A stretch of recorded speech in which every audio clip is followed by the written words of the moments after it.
Mount Pangrango is the main source of the Ciliwung River. From the spring of Telaga Warna, it seeps into Cisaat Lake.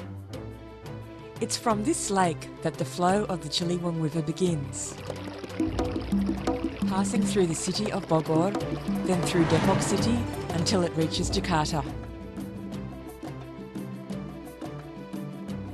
Jakarta, which is part of the Jabodetabek area, has become the place the Ciliwung River passes through and empties into. Jakarta also neighbours Banten province, which is where the Cisadane river flow empties. With 40% of its region under the sea surface, Jakarta is very vulnerable to inundation. The situation is worsened because of the lack of green open space due to rapid development of spatial land use. Data from 1994 to 2005 shows that the area has been dramatically developed. The Ciliwung River is 109.7 kilometres long and is the main river which divides the city of Jakarta. Insistence settlements along the river, combined with human bad behaviour, have caused the river to narrow, become polluted and shallow. These conditions have caused Jakarta to be prone to flooding. Data in 2007 showed that there were 46 inundated areas in Jakarta. Social and economic loss from floods in the city and surrounding regions is very high. The upstream and downstream areas of the Ciliwung River must be thoroughly reorganised.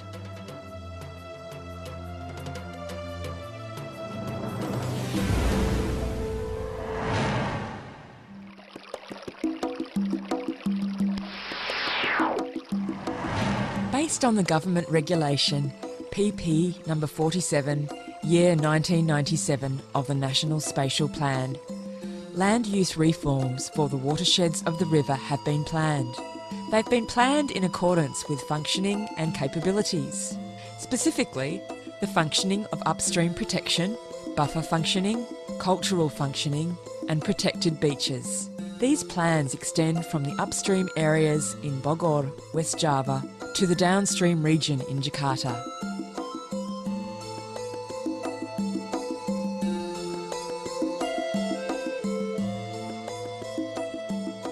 In the Ciliwung River's upstream area, rapid residential development has caused a reduction in water catchment areas.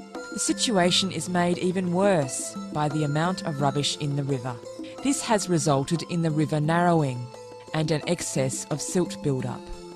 In order to restore the function of the river's upstream area, restructuring efforts have been undertaken. These include rehabilitating lakes, reforestation, construction of dam trenches, recharging of wells, and building dam catchment areas. Of course, these efforts will also have to be combined with regional government controls on development and settlement in the Ciliwung upstream area.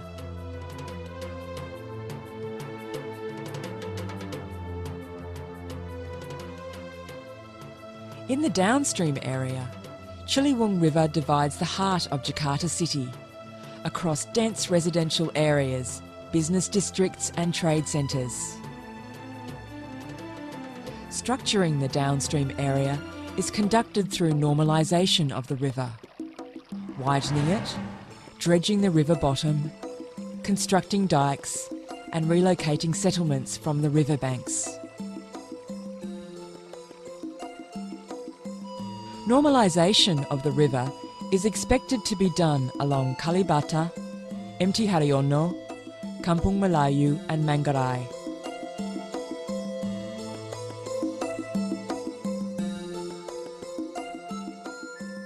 In Kalibata and Bidaracina areas, a sharp bend of the river inhibits the flow of water.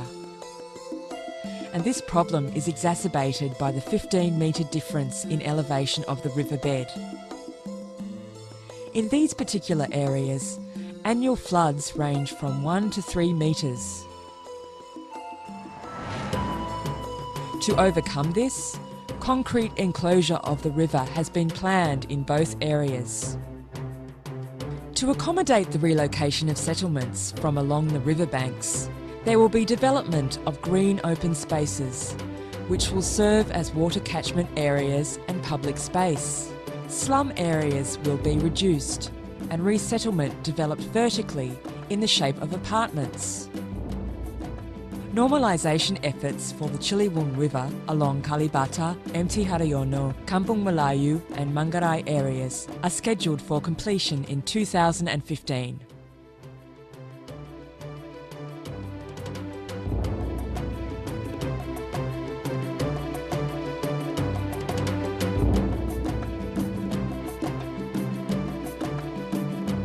At the Manggarai floodgate, the Ciliwung River flow splits into two, most of which flows into the West Canal, which then empties into Muara Karang. The rest flows into the Old Ciliwung River, which then empties into Ancol and Sunda Kelapa.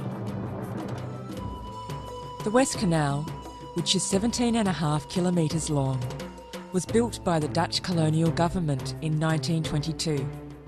It was built to control flooding in the low-lying areas of Jakarta, protecting settlements, industrial estates and businesses. It was also built for water conservation, as a resource for refilling groundwater and used as a transportation route.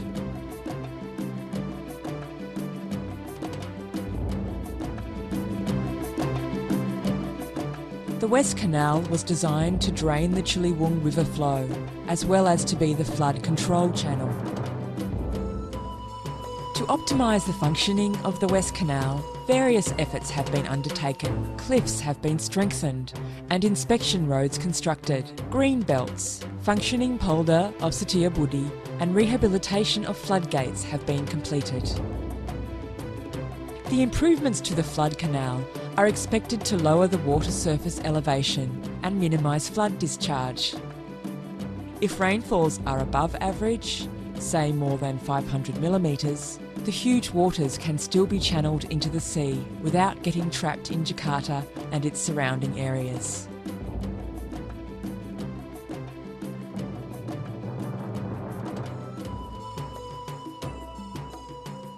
The restructuring of the Ciliwung Cisadane rivers from upstream to downstream is a series of sustainable development, which should be supported by all parties. To keep the rivers flowing, we have to make use of them. The rivers must be organised and maintained.